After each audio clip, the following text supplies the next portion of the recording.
నమస్తే, welcome to INB news. ముందుగా headlines. సఫిలగూడ lake park ను సందర్శించిన మల్కాజ్గిరి ఎంపీ. పలు సమస్యలను ఎంపీ దృష్టికి తీసుకువెళ్లిన కాలనీ వాసులు తప్పక సమస్యల పరిష్కారానికి కృషి చేస్తారని హామీ ఇచ్చిన ఈటెల.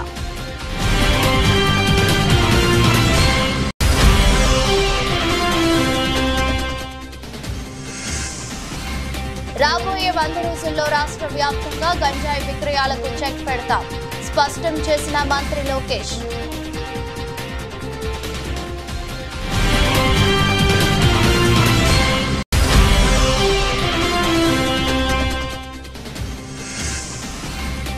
గ్రూప్స్ అభ్యర్థులకు న్యాయం చేయాలి, ప్రభుత్వాన్ని డిమాండ్ చేసిన మాజీ మంత్రి బీఆర్ఎస్ నేత హరీష్ రావు డిమాండ్.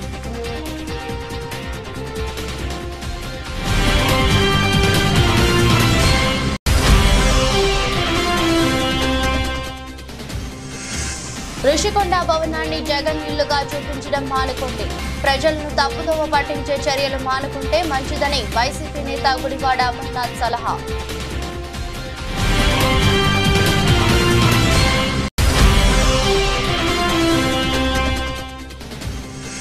ప్రపంచంలోనే అత్యంత ఎత్తైనదిగా Chenab bridge record. Trailer run వీడియోను షేర్ చేసిన కేంద్ర మంత్రులు కిషన్ రెడ్డి, అశ్విని వైష్ణవ్.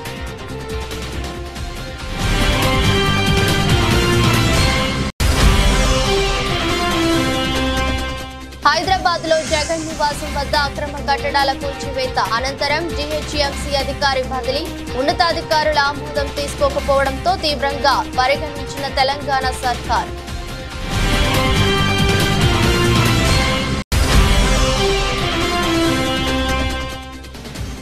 ఎమ్మెల్యే రాజా సింగ్ ను ఎయిర్పోర్ట్ లో అరెస్టు చేసిన పోలీసులు. మెదక్ వేలతానవి ప్రకటించిన నేపథ్యంలో శంషాబాద్ ఎయిర్పోర్ట్ లో అదుపులోకి తీసుకున్న పోలీసులు.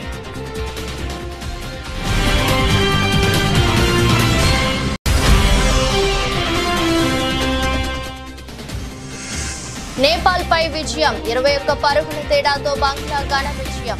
సూపర్ 8కి బంగ్లాదేశ్, 22న భారత్ తోటి.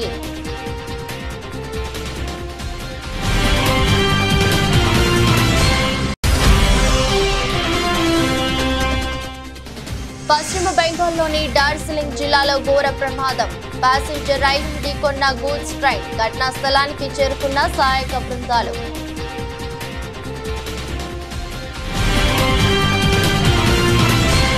సఫిలగూడ లేక్ పార్క్ ను మల్కాజ్గిరి ఎంపీ ఈటెల రాజేందర్ సందర్శించారు. ఈ సందర్భంగా పలు కాలనీ వాసులు వారికి శుభాకాంక్షలు తెలిపి పలు సమస్యలను వారి దృష్టికి తీసుకువచ్చారు.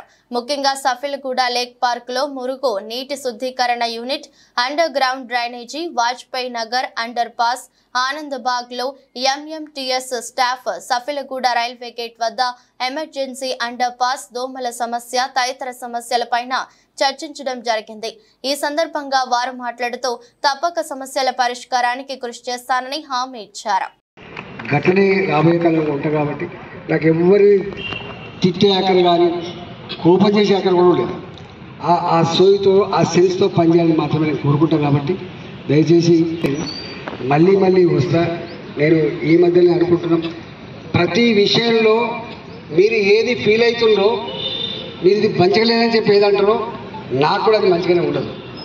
నీకు మంచిగా లేక నాకు మంచిగా ఉండే ప్రసక్తి లేదు. కాబట్టి డెఫినెట్గా ప్రజలకు సంబంధించిన చిన్న చిన్న సమస్యలు వాళ్ళు ఇది గిత్త చిన్న సమస్యలు అంటారు, కానీ ఆయనకు అదే పెద్ద సమస్య, వాళ్ళకి అదే పెద్ద సమస్య. కాబట్టి ఏ చిన్న సమస్య ఉన్నా నోటీస్ తీసుకురండి, మామూలు స్థానికంగా ఉంటే నోటీస్ తీసుకురండి, తప్పకుండా చేసి పెట్టే ప్రయత్నం చేస్తాను.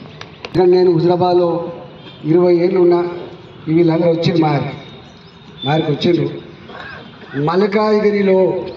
మల్కాజ్గిరిలో ఇవాళ మీరు గతంలో ఏ బాధ లేదా పడరు, ఆ బాధ లేకుండా ఉండే పద్ధతికి ఉన్నంత.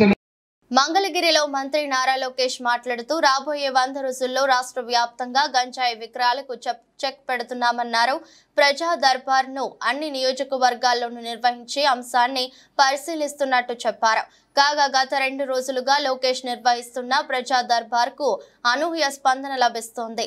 అందరి సమస్యలను ఓపికగా వింటున్న లోకేష్ వీలైనంత త్వరగా పరిష్కరిస్తామని వారికి భరోసా ఇస్తున్నారు. గంజాయి విషయంలో కఠినంగా వ్యవహరించమని మంగళగిరి నియోజకవర్గంలో ఉన్న పోలీసు సిబ్బందికి నేను ఆదేశాలు జారీ చేశాను.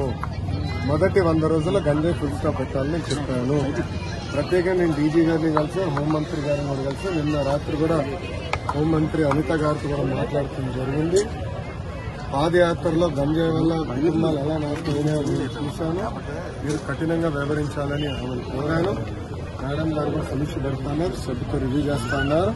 ప్రజలందరూ చూస్తారు కదా, మొదటి 100 రోజులు గంజాయికి ఫుల్ స్టాప్ పెట్టే బాధ్యత తెలుగుదేశం జనసేన పార్టీ. గ్రూప్స్ అభ్యర్థులు వచ్చి పోస్టులు పెంచాలని అడిగితే కాంగ్రెస్ ప్రభుత్వం ఎందుకు స్పందించడం లేదని మాజీ మంత్రి బీఆర్ఎస్ నేత హరీష్ రావు మండిపడ్డారు. సోమవారం మీడియా సమావేశంలో హరీష్ రావు మాట్లాడుతూ గ్రూప్స్ అభ్యర్థులు తాజాగా బీఆర్ఎస్ కార్యాలయానికి వచ్చి ఈ విషయమై తమ వద్ద మొరపెట్టుకున్నారని ఆయన వెల్లడించారు. గ్రూప్ 1, 2 మెయిన్స్ పరీక్షకు 100 చొప్పున అనుమతి ఇవ్వాలని అభ్యర్థులు కోరుతున్నారని తెలిపారు. ప్రతిపక్షంలో ఉన్నప్పుడు 1:100 ఇవ్వాలని యువతను రెచ్చగొట్టిన కాంగ్రెస్ ఇప్పుడు ఎందుకు గ్రూప్స్ మెయిన్స్ కు 1:100 ఇవ్వడం లేదని నిలదీశారు. ప్రతిపక్షంలో ఉన్నప్పుడు గ్రూప్స్ పోస్టులు పెంచాలని అడిగిన వారు ఇప్పుడు ఇదే విషయమై విద్యార్థులు వెళ్లి అడిగితే ఎందుకు స్పందించడం లేదని ఆయన ధ్వజమెత్తారు. వాళ్ళు ఇచ్చిన ఇది దరఖాస్తు మా పార్టీ కార్యాలయానికి వచ్చి గ్రూప్ 1 ఉద్యోగులు ఇచ్చినటువంటి దరఖాస్తు. ఇది గ్రూప్ 2, గ్రూప్ 3 పరీక్ష రాస్తున్నటువంటి నిరుద్యోగ యువతీ యువకులు ఇచ్చినటువంటి దరఖాస్తు. ఇవాళ వాళ్ళు 2-3 విషయాలు స్పష్టంగా చెప్తా ఉన్నారు. ఒకటి, గ్రూప్ 1 ప్రిలిమ్స్లో పాస్ అయినటువంటి విద్యార్థులకు 1:50 కాకుండా 1:100 చొప్పున మెయిన్స్ ఎగ్జామ్కు అవకాశం ఇవ్వాలని, తద్వారా ఎంతోమంది ఎస్సీ, ఎస్టీ, బీసీ విద్యార్థులకు మేలు జరుగుతుంది. 1:100 చొప్పున మరి మెయిన్స్ పరీక్షలకు అనుమతి ఇవ్వాలని చెప్పి ఈరోజు బీఆర్ఎస్ పార్టీ ఈ రాష్ట్రంలోని గ్రూప్ 1 పరీక్ష రాసిన విద్యార్థుల పక్షాన డిమాండ్ చేస్తూ ఉంది. ఆ రోజు ఇదే కాంగ్రెస్ పార్టీ మరి ప్రెస్ మీట్లు పెట్టి అశోక్ నగర్కి వెళ్ళి నిరుద్యోగ యువతీ యువకులతో సమావేశాలు పెట్టి మేము అధికారంలోకి వస్తే 1:100 చొప్పున మెయిన్స్ పరీక్ష రాయడానికి అవకాశం ఇస్తామని చెప్పారు. అంతేకాదు మీకు ఒక వీడియో కూడా చూపిస్తాను. అసెంబ్లీలో ఈనాడు ఉప ముఖ్యమంత్రిగా ఉన్న బట్టి విక్రమార్క గారు కూడా 1:100 చొప్పున మెయిన్స్ పరీక్షకు అనుమతి ఇవ్వాలని చెప్పి ఆయన అసెంబ్లీలో డిమాండ్ చేశారు. మరి ఆ రోజు అశోక్ నగర్కి వెళ్ళి మాట్లాడతారు, అసెంబ్లీలో మాట్లాడతారు. ఈరోజు అధికారంలోకి వస్తే ఎందుకు 1:100 అనుమతి ఇవ్వడం లేదు అని చెప్పి నేను అడుగుతా ఉన్నా. అంటే ప్రతిపక్షంలో ఒక మాట, అధికారంలోకి వస్తే ఇంకో మాట ఉంటుందా? ఎందుకు మీరు మాట తప్పుతా ఉన్నారు? ఆ యువత వచ్చి మీ కాళ్ళ వేళ్ళ పడ్డా కూడా కనికరం లేదా మీకు? కనీసం స్పందించరా అని నేను అడుగుతా ఉన్నా. ఆ రోజు బట్టి గారు మాట్లాడినటువంటి వీడియో కూడా ఈరోజు మీ ముందు అసెంబ్లీలో ఆయన మాట్లాడిన వీడియో కూడా చూపిస్తాం. ఋషికొండ భవనాల చుట్టూ వస్తున్న వార్తలపై వైసీపీ నేత మాజీ మంత్రి గుడివాడ అమర్నాథ్ స్పందించారు. ఆ భవనాలను ఎలా ఉపయోగించుకోవాలన్నది ఆలోచించడం మానేసి దానిని ఇంకా జగన్మోహన్ రెడ్డి ఇల్లుగానే చిత్రీకరించడాన్ని మానుకోవాలని టీడీపీ నేతలకు సూచించారు. విశాఖను తాము ఎగ్జిక్యూటివ్ క్యాపిటల్ చేయాలని అనుకున్నామని, కానీ అనేక అడ్డంకులు సృష్టించారని ఆగ్రహం వ్యక్తం చేశారు. తాము మళ్లీ అధికారంలోకి వస్తే విశాఖ నుంచి పాలించాలని అనుకున్నామని, ఐఏఎస్ అధికారులతో కమిటీ వేసిన తర్వాత ఋషికొండలో భవనాలు నిర్మించినట్టు పేర్కొన్నారు.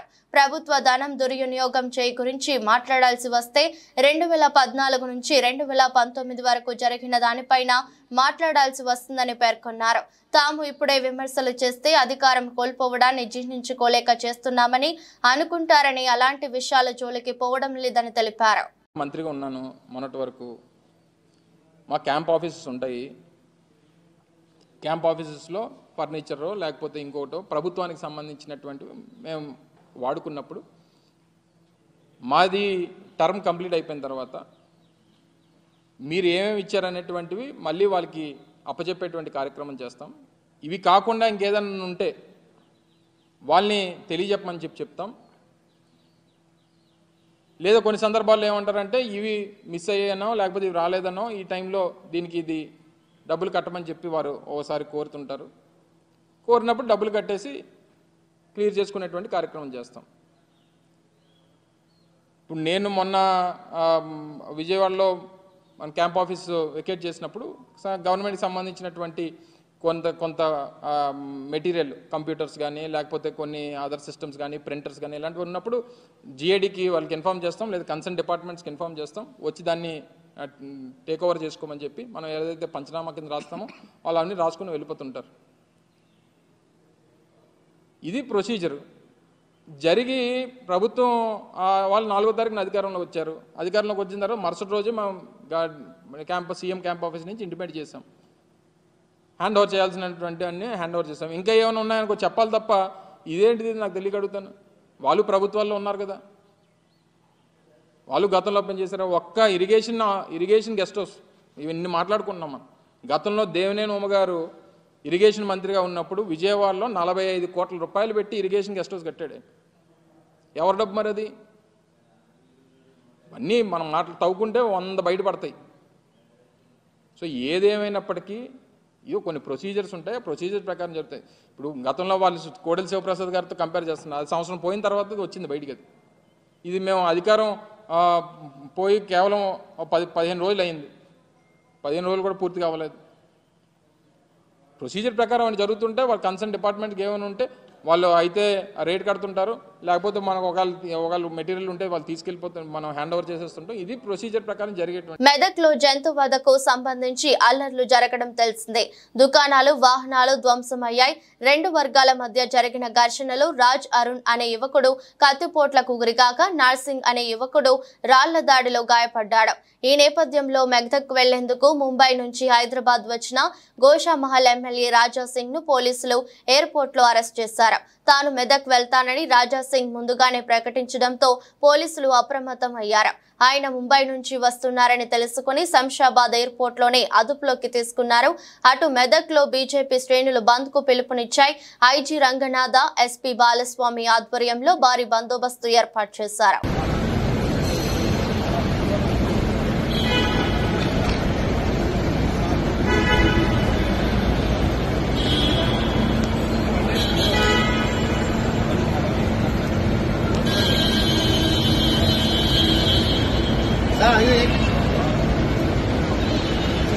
బక్రీద్ పండుగ సందర్భంగా వినుకొండ తిమ్మాయపాలెం రోడ్లో గల ఈద్గా మసీదులో జరిగిన ప్రత్యేక ప్రార్థనలో వినుకొండ ఎమ్మెల్యే జీవి ఆంజనేయులు పాల్గొని ముస్లిం సోదరులకు ఆత్మీయ ఆలింగనం చేశారు. వేలాది మంది ముస్లిం సోదరులు భక్తి శ్రద్ధలతో ఈద్గా మైదానంలో ప్రార్థనలో పాల్గొనగా జీవి ఆంజనేయులు స్థానిక ఎమ్మెల్యే హోదాలో ముస్లిం సోదరులకు శుభాకాంక్షలు తెలిపి మత పెద్దల నుంచి ఆశీర్వాదం తీసుకున్నారు. అనంతరం జరిగిన ప్రత్యేక ప్రార్థనలో ముస్లిం సోదరులతో కలిసి ఆయన పాల్గొన్నారు. త్యాగానికి మారుపేరు బక్రీద్ పండుగ. అలాగే శాంతి సంతోషానికి త్యాగానికి మనం ఈ బక్రీద్ పండుగ సందర్భంగా అందరం కూడా గుర్తు చేసుకోవాల్సినటువంటి అవసరం ఉంది. ముస్లిం సోదరులందరికీ బక్రీద్ పండుగ శుభాకాంక్షలు తెలియజేస్తున్నాను. గతంలో ముస్లిం సోదరులందరూ ఈ ఈద్ యొక్క అభివృద్ధి కావాలని నన్ను కోరున్నారు. తప్పనిసరిగా ఈద్గా అభివృద్ధికి నా వంతు సహకారం అందిస్తాను. అలాగే ఈరోజు తెలుగుదేశం ప్రభుత్వం, ఎన్డీఏ ప్రభుత్వం అధికారంలోకి వచ్చింది. ఖచ్చితంగా ఇక్కడ కాంపౌండ్ వాల్ నిర్మాణానికి, అలాగే ఈద్గా అభివృద్ధికి నా వంతు సహకారం అందిస్తాను. అదేవిధంగా పెద్ద షాదీఖానా కావాలని ముస్లిం సోదరులు అందరూ కూడా గతంలో కోరి ఉన్నారు. తప్పనిసరిగా ఎన్ఎస్పి కాలనీలో పెద్ద షాదీఖానా నిర్మాణాన్ని చేపడతాము. రానున్న 2-3 సంవత్సరాల్లో ఈ పెద్ద ప్రాజెక్టు కూడా, పెద్ద షాదీఖానా నిర్మాణం కూడా పూర్తి చేయాలనే ఆకాంక్షతో ముందుకెళ్తున్నాము. అలాగే గుర్రం జాషువా గారి లైబ్రరీ, అలాగే టీటీడీ కళ్యాణ మండపం, అలాగే బీసీ భవన్, ఎస్సీ భవన్ కూడా ఖచ్చితంగా భవిష్యత్తులో పూర్తి చేస్తాం. ఎన్ఎస్పి కాలనీలో దాన్ని అక్కడ పార్కు అన్నీ కూడా తీర్చిదిద్దుతాం.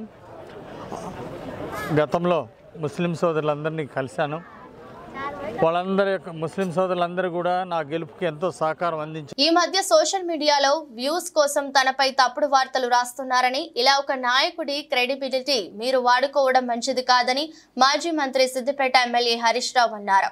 ఈ విషయమై ఆయన మీడియాతో మాట్లాడుతూ ఇలాంటివి మానుకోవాలని మీడియా వాళ్ళని కోరారు.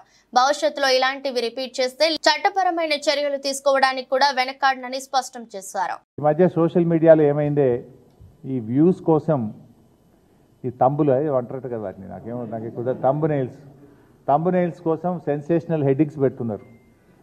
హరీష్ రావు బీజేపీలోకి పోయిండని, హరీష్ రావు కాంగ్రెస్లోకి పోయిండని, ఇంకేందో అయిందని, వర్కింగ్ ప్రెసిడెంట్ అయిందని, ఇవన్నీ అనవసరంగా మీ వ్యూస్ కోసమో బ్రేకింగ్ల కోసమో ఇట్లా ఒక నాయకుడి నిబద్ధత మీద ఒక నాయకుడిని క్రెడిబిలిటీని మీరు వాడుకోవడం అనేటువంటిది మంచిది కాదు. I appeal to all the media houses, particularly social media, ఇలాంటివి మానుకోండి.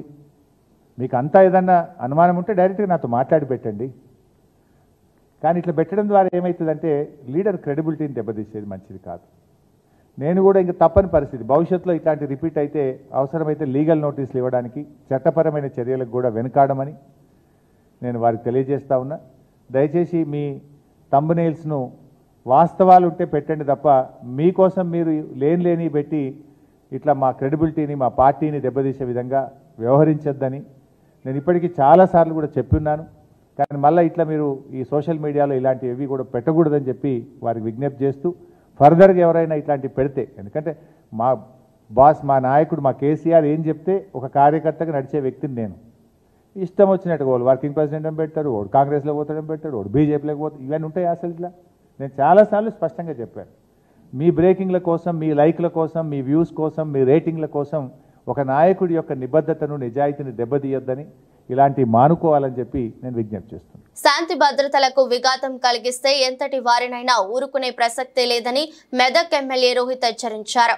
ఆదివారం ఆయన మాట్లాడుతూ మత సామరస్యాలకు ప్రతీకగా నిలిచిన మెదక్ ప్రాంతంలో కొందరు వారి స్వార్థ ప్రయోజనాల కోసం మతతిచ్చులు రేకెత్తించి ప్రజల్లో భయాందోళనకరమైన వాతావరణాన్ని సృష్టించారని ఆరోపించారు.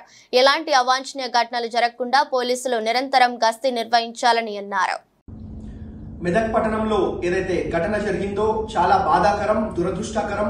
ఎవరైతే కొంతమంది వారి స్వార్థం కోసం మా మెదక్ శాంతి భద్రతలకు భంగం కలిగిస్తూ మా మెదక్ ప్రజలను ఎవరైతే ఇబ్బంది పెడతా ఉన్నారో వారందరి మీద కూడా కఠినమైన చర్యలు తీసుకోవాలని చెప్పి డీజీపీ గారిని కోరడం జరిగింది. ఇందులో ఎంత పెద్ద వారున్నా ఎవరున్నా ఉపేక్షించేది లేదు, వదిలేది లేదు. అందరి మీద కూడా కఠినమైన చర్యలు తీసుకుంటాం. మా మెదక్ ప్రజలు సుఖంగా సంతోషంగా ఉండే విధంగా మేము వ్యవహరిస్తామని చెప్పి అందరు కూడా మరి తెలియజేసుకుంటూ, అదే విధంగా మరి ఈ సోషల్ మీడియాలలో తప్పుడు పోస్టులు పెడుతూ మరి ప్రజలని భయాందోళనకు గురి చేసే ఒక ప్రయత్నం కొంతమంది చేస్తా ఉన్నారు. వారందరూ కూడా తక్షణమే అది ఆపివేయాలని చెప్పి మరి కోరుతూ తెలియజేసుకుంటూ, అదే విధంగా ఇవాళ నల్లపోచమ్మ బండ్ల పండుగ, అదే విధంగా బక్రీద్ పండుగ కూడా మరి ప్రజలకు ఎటువంటి ఇబ్బంది కలగకుండా మరి చర్యలు తీసుకోవాలని చెప్పి పోలీస్ డిపార్ట్మెంట్ ని కూడా మరి కోరడం జరిగింది. హుజూరాబాద్ నియోజకవర్గ ముస్లిం సోదరులకు ఎమ్మెల్యే పాడి కౌశిక్ రెడ్డి బక్రీద్ శుభాకాంక్షలు తెలిపారు. బీజిగిరి షరీఫ్ దర్గాను దర్శించుకున్న ఎమ్మెల్యే కౌశిక్ రెడ్డి స్వార్థం, అసూయ, రాగద్వేషాలు లేని త్యాగతరతిని వ్యాపింపజేయడమే బక్రీద్ ముఖ్య ఉద్దేశమన్నారు. ఈ కార్యక్రమంలో municipal chairman Takkalapalli Rajeshwararao, Jammikunta PSCS chairman Ponaganti Sampath, కౌన్సిలర్లు దయ్యాల శ్రీనివాస్, గాజుల భాస్కర్, ఇతర సీనియర్ నాయకులు పాల్గొన్నారు.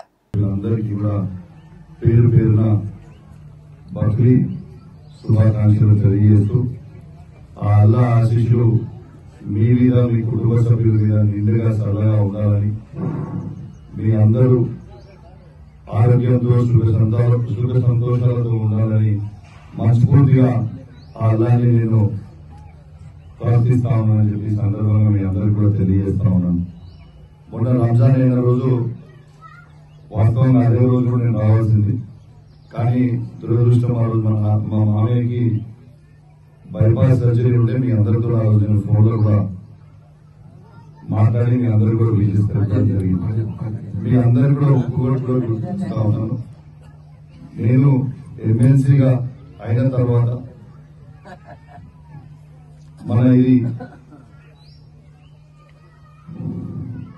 మొత్తం క్లీన్ చేసి అద్భుతంగా ప్రతి సంవత్సరం మున్సిపల్ చైర్మన్ గారికి మేము అందరం కూర్చొని అద్భుతంగా క్లీన్ చేసి అద్భుతంగా అరేంజ్మెంట్స్ కూడా చేస్తుంది కూడా మీ అందరికీ కూడా ఒకసారి గుర్తు చేస్తూ మరియు మీరు మీ కుటుంబ సభ్యులందరూ కూడా సరళంగా ఉండాలని మనస్ఫూర్తిగా కోరుకుంటూ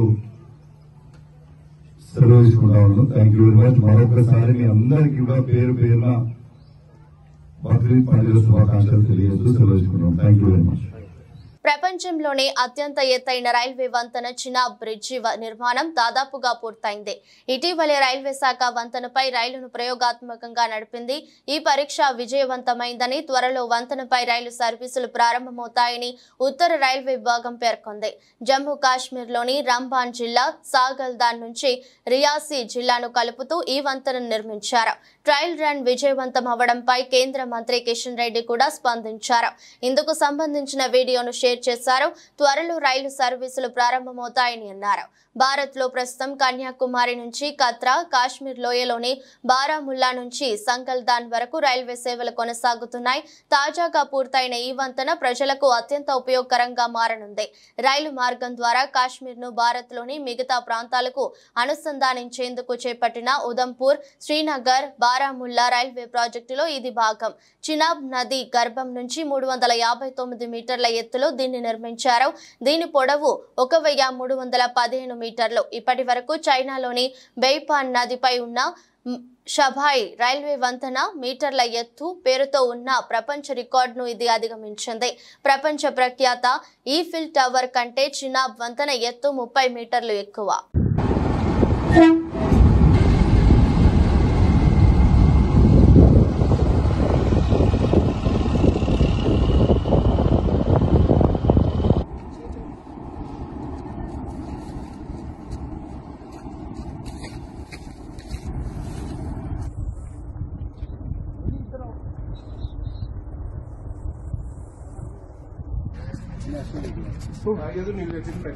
పశ్చిమ బెంగాల్లోని డార్జిలింగ్ జిల్లాలో సోమవారం ఉదయం షాకింగ్ ఘటన జరిగింది.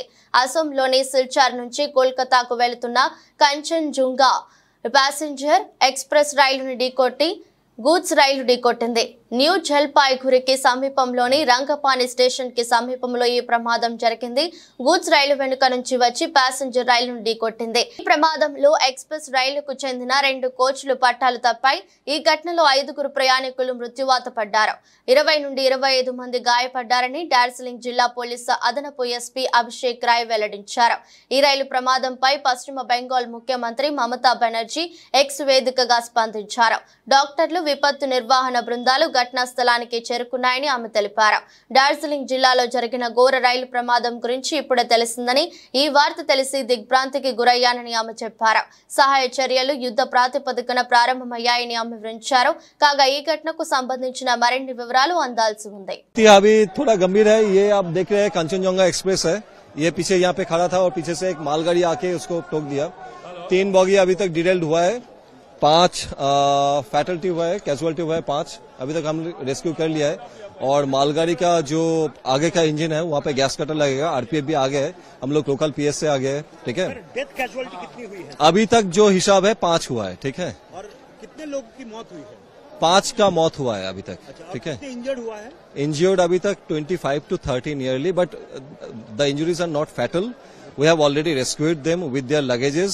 एवं एखाने हम लोग लोकल का एम्बुलेंस भी हम लोग अरेंज कर चुके हैं। ठीक है, वो जो पैसेंजर्स हैं हम लोग उन लोग को बाहर निकाल के एक यहाँ पे एक मदरसा में कैंप भी सेटअप किया है, वहाँ पे लेके जा रहे हैं और वहाँ से फिर आगे बास लेके एनजीपी तक लेके जा रहे हैं। कैसे हुआ था सर इंसिडेंट? कैसे हुआ था? इंसिडेंट पीछे से मालगाड़ी आके ये कंचनजंगा जो एक्सप्रेस है, मालदा कंचनजंगा एक्सप्रेस है, इसको पीछे से कॉलिशन हो गया। ठीक है, thank you. Hyderabad lotus pond లోని ఏపీ మాజీ ముఖ్యమంత్రి జగన్ నివాసం వద్ద నిన్న కొన్ని అక్రమ కట్టడాలను జీహెచ్ఎంసీ అధికారులు తొలగించిన సంగతి తెలిసిందే. ఈ ఘటన జరిగిన కొన్ని గంటల్లోనే కీలక పరిణామం చోటు చేసుకుంది. GHMC Khairatabad zonal commissioner Borkade Hemanth సహదేవరావును బదిలీ చేశారు. బోర్కాడే హేమంత్ సహదేవరావు సాధారణ పరిపాలన శాఖ GAD వద్ద రిపోర్టు చేయాలని GHMC కమిషనర్ ఆమ్రపాలి ఆదేశించారు.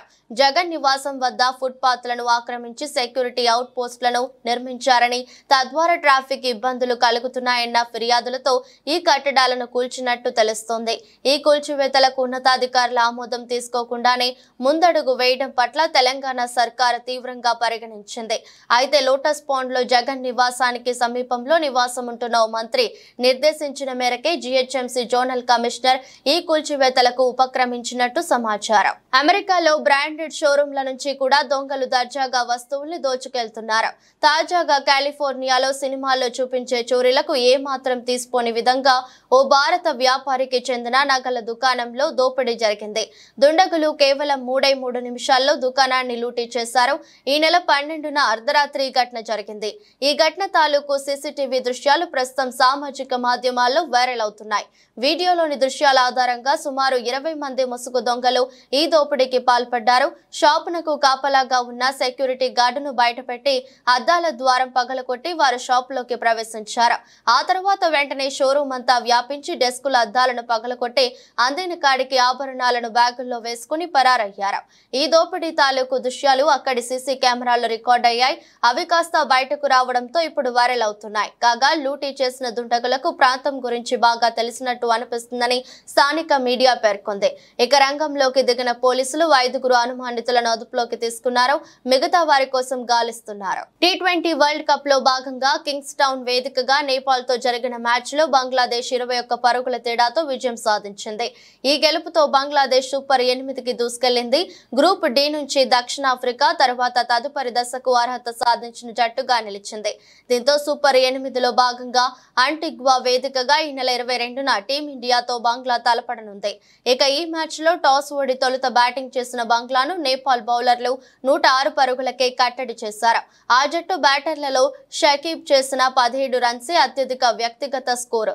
నేపాల్ బౌలర్లలో సోంపాల్, దీపేంద్ర రోహిత్, సందీప్ చెరవ్ 2 వికెట్లు తీశారు. ఆ తర్వాత 107 పరుగుల స్వల్ప లక్ష్య ఛేదనతో బరిలోకి దిగిన నేపాల్ జట్టు 19.2 ఓవర్లలో 85 పరుగులకే కుప్పకూలింది.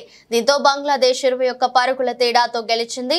4 వికెట్లు పడగొట్టి బంగ్లా విజయంలో కీలక పాత్ర పోషించిన తంజిమ్ హసన్ షేక్ బిగ్ player of the match award దక్కింది. వార్తలు ముగించే ముందు మరోసారి హెడ్లైన్స్. సకిలిగూడ లేక్ పార్క్ ను సందర్శించిన మల్కాజ్గిరి ఎంపీ. పలు సమస్యలను ఎంపీ దృష్టికి తీసుకువెళ్లిన కాలనీ వాసులు తప్పక సమస్యల పరిష్కారానికి కృషి చేస్తారని హామీ ఇచ్చిన ఈటెల.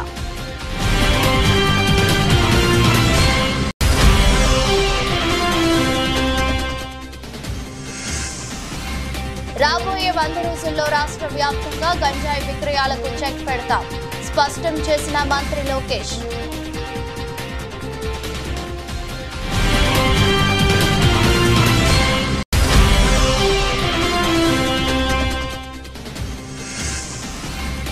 గ్రూప్స్ అభ్యర్థులకు న్యాయం చేయాలి, ప్రభుత్వాన్ని డిమాండ్ చేసిన మాజీ మంత్రి బీఆర్ఎస్ నేత హరీష్ రావు డిమాండ్.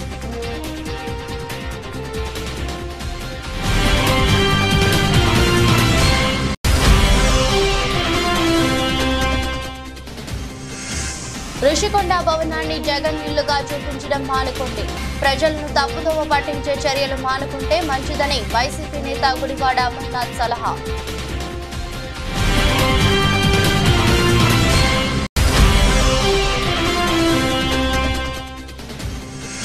ప్రపంచంలోనే అత్యంత ఎత్తైనదిగా Chenab bridge record. Trailer run వీడియోను షేర్ చేసిన కేంద్ర మంత్రులు కిషన్ రెడ్డి, అశ్విని వైష్ణవ్.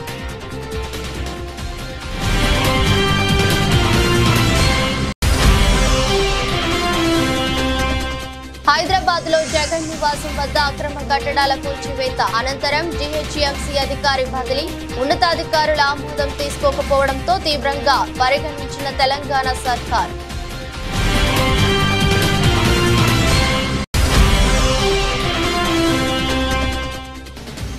ఎమ్మెల్యే రాజా సింగ్ ను ఎయిర్పోర్ట్ లో అరెస్టు చేసిన పోలీసులు.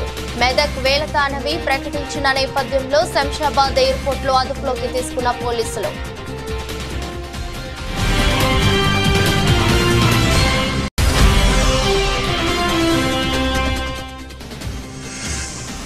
శ్రీలంకపై విజయం 21 పరుగుల తేడాతో బంగ్లా ఘన విజయం. సూపర్ 8కి బంగ్లాదేశ్ 22న భారత్తో ఢీల్.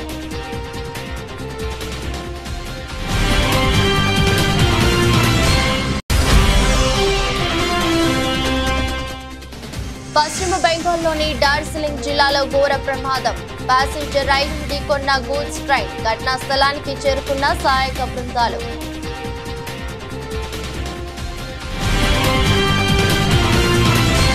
ఇది రోజు బులెటిన్. మరో బులెటిన్లో మళ్ళీ కలుద్దాం. అంతవరకు సెలవు. నమస్కారం.